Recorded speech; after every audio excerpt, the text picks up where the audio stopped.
तर एक महत्त्वाची आणि मोठी बातमी आपण पाहूया। छत्रपती संभाजीनगरमध्ये काँग्रेस विरोधात भारतीय जनता पक्ष आता आक्रमक झालेला आहे। तर काँग्रेसच्या कार्यालयाच्या बाहेर भारतीय जनता पक्षाच्या माध्यमातून आता आंदोलनाला सुरुवात करण्यात आलेली आहे। छत्रपती संभाजीनगरमध्ये काँग्रेस विरोधात भाजपने आक्रमक भूमिका घेत आता आंदोलन सुरू केलेलं आहे। काँग्रेस कार्यालयाच्या बाहेर आता भाजपचे आंदोलक एकवटलेले आहेत। भारतीय जनता पक्षाने काँग्रेसच्या विरोधामध्ये हे आक्रमकपणे आंदोलन सुरू केलेलं आहे। छत्रपती संभाजीनगरमधील अत्यंत महत्त्वाची आणि मोठी ब्रेकिंग न्यूज आपण पाहतोय। काँग्रेसच्या कार्यालयाच्या बाहेर भारतीय जनता पक्षाने आता आंदोलन सुरू केलंय। छत्रपती संभाजीनगरमध्ये काँग्रेस विरोधात भाजप आक्रमक झालेली आहे। काँग्रेस कार्यालयाच्या बाहेर भाजपच्या माध्यमातून हे आंदोलन केलं जात आहे। छत्रपती संभाजीनगरमध्ये काँग्रेस विरोधात भारतीय जनता पक्षाने आक्रमक भूमिका घेतलेली आहे। थेट जाऊया छत्रपती संभाजीनगरमध्ये विजय चिडे आमचे प्रतिनिधी त्या ठिकाणी उपस्थित आहेत। विजय, आपण पाहतोय भारतीय जनता पक्षाने आता काँग्रेसच्या विरोधामध्ये आक्रमक भूमिका घेतली आणि काँग्रेसच्या कार्यालयाच्या बाहेर भाजपचे कार्यकर्ते, नेते, पदाधिकारी एकवटलेले आहेत आणि काँग्रेस विरोधात आंदोलन केलं जात आहे। नेमके अपडेट काय आहे?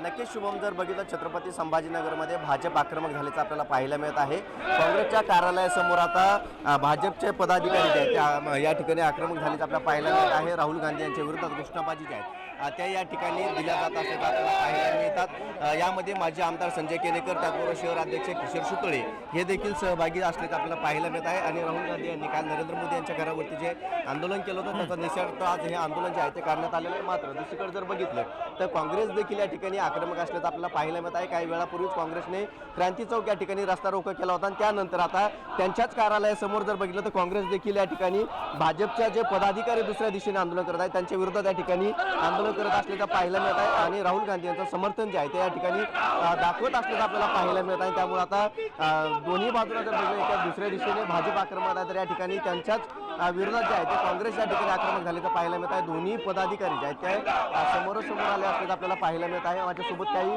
काँग्रेसचे पदाधिकारी देखील काय सांगाल, तुम्ही आंदोलन करत आहात, काय म्हणतात? बीजेपी पक्ष हा निर्लज्जांचा पक्ष आहे। या ठिकाणी विद्यार्थ्यांवर एवढा लाठीचार करून सुद्धा त्या काँग्रेस पक्षाच्या कार्यालयावर आले, निर्लज्जपणाचा कळस गाठलेला आहे या लोकांनी। विद्यार्थी 21 मध्ये आणि त्यांच्या विरोधात उभे राहतात आणि यांच्या मुलांनाही शिकत का? अरे आमच्या मुलं शिकतात, आम्ही आमच्या काँग्रेसच्या देशातले मुलं शिकतात, त्यांच्यासाठी आम्ही संघर्ष करतो। यांना लाज वाटायला पाहिजे। आम्ही यांच्यासाठी उभा असताना आमच्या विरोधात उभे करतात। अरे जनाच्या नेता मनाच्या भारतीय जनता पक्षाला इथल्या कार्यकर्त्याला लाज वाटायला पाहिजे। नक्की शुभम, जर बघितलं आपण या ठिकाणी जे आहे ते आक्रमक झालेच आपल्याला पाहायला मिळत आहे। तर दुसऱ्या दिशेने जर बघितलं तर अवघ्या 50 फुटाचा अंतर आहे। या दोन्ही ठिकाणी जे आहे ते भाजप आणि काँग्रेस दोन्ही आक्रमक झालेले आहेत। पोलिसांचा देखील या ठिकाणी मोठा बंदोबस्त या ठिकाणी ठेवण्यात आला। आपण काही भाजपच्या पदाधिकाऱ्यांशी बोलण्याची प्रयत्न करत आपल्यासोबत माजी आमदार संजय केनेकर राहुल गांधी हद्दपार झालेल्या काँग्रेसनं या देशात अराजकता माजवण्याचं काम केलंय आणि अराजकता माजून नव्हे तर देशद्रोह्यांना घेऊन युवकांना भडकवण्याचं काम केलं। ही ब्याड काँग्रेस, हद्दपार झालेली काँग्रेस आता जिवंत होऊ शकत नाही। किती या देशातले देशद्रोही बरोबर घेऊन खऱ्या अर्थानं आंदोलन करते आणि त्याच्यामुळे या काँग्रेसला आता परत गाडण्याचं काम आता या देशातला नागरिक करणार आहे आणि त्याच्याच निषेधार्थ आम्ही उतरलो। या देशातला एकूण एक नागरिक जागृत करण्याचं काम भारतीय जनता पार्टी करेल आणि जी अराजकता या देशात माजवणारे आहे त्यांना गाडल्याशिवाय आम्ही राहणार नाही। त्याचाच निषेध करण्यासाठी आम्ही इथं उतरलो।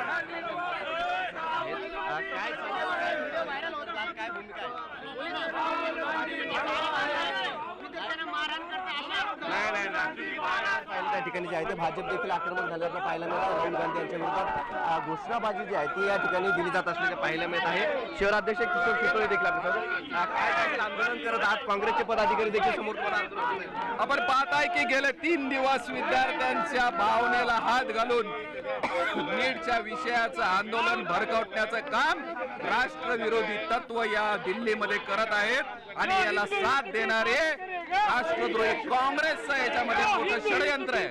28 वेळा ज्यांच्या काळामध्ये पेपर लीक झाला त्या काँग्रेसला प्रश्न विचारण्याचा अधिकार नाही. आपले गृहमंत्री अमित भाई शहानी सांगितलं की तुम्ही या प्रश्नावर संसदेत चर्चा करा. किती वेळा चर्चा करायची, किती बोलायची, काय करायचं याच्याबद्दल काँग्रेस चर्चा करायला तयार नाही. त्यांना फक्त आणि फक्त देश अशांत करायचा आहे आणि देश अशांत करून गुंडागर्दी करायची. या आंदोलनामध्ये अरुंधती रायचं काम काय, या आंदोलनामध्ये शेतकरी नेता टिकेतचं काम काय, हे सगळे देशद्रोही तुकडे तुकडे गँग याच्यामध्ये भाग घेऊन या युवकांना आणि भाडोत्री गुंडांना त्याच्यामध्ये टाकून दगडफेक करतायत, पाण्याच्या बाटल्या फेकतायत, एकट्या पोलिसाला धरून मारतायत. हे आमचे भारतीय युवक नाहीत, हे काँग्रेसचे भाडोत्री गुंड आहेत. यांचा बंदोबस्त झाल्याशिवाय राहणार नाही. म्हणून आम्ही आज या काँग्रेसच्या कार्यालयासमोर आंदोलन करतोय. आक्रमक झाले असल्याचं पाहायला मिळत आहे आणि राहुल गांधी यांच्या विरोधात घोषणाबाजी ज्या आहेत त्या केल्या जातात असल्याचं आपल्याला पाहायला मिळत आहे. मंत्री अतुल सावे देखील या ठिकाणी आंदोलन ठीक आहे, याच्या पुढे येणार नाही आम्ही.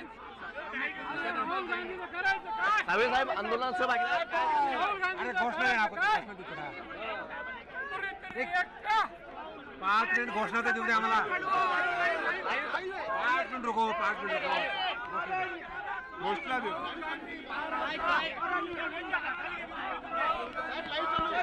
अगदी या ठिकाणी जर बघितलं विजय, अत्यंत तर महत्त्वाचे अपडेट या आंदोलनाच्या संदर्भातले तुम्ही पोहोचवलेले आहेत. तुर्तास धन्यवाद. तर छत्रपती संभाजीनगरमध्ये काँग्रेस विरोधात भारतीय जनता पक्षानं आक्रमक भूमिका घेतलेली आहे आणि काँग्रेसच्या कार्यालयाच्या बाहेरच भारतीय जनता पक्षाचे सगळे नेते एकवटलेत. जोरदार घोषणाबाजी केली जाते आणि तीव्र पद्धतीचं आंदोलन सुद्धा केलं जात आहे.